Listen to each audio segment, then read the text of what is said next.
আজকে শ্রীমদ্ ভগবদ্ গীতার বিষাদ যুগের অন্তিম শ্লোক 46তম শ্লোকটি।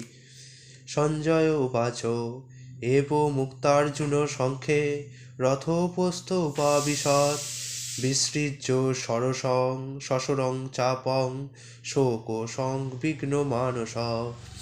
সঞ্জয় বললেন, এবং এভাবে উক্তা বলে অর্জুন সঞ্জয় বললেন, রণক্ষেত্রে এই কথা বলে অর্জুন তার ধনুর্বাণ ত্যাগ করে শোকে ভারাক্রান্ত চিত্তে রথোপরি উপবেশন করলেন।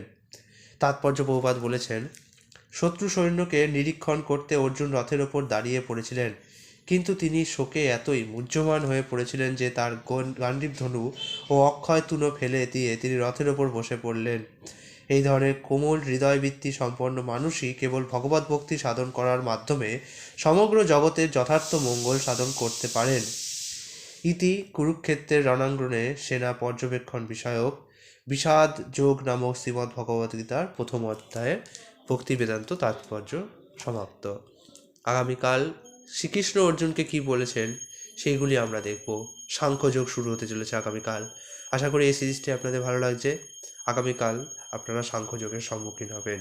হরে কৃষ্ণ।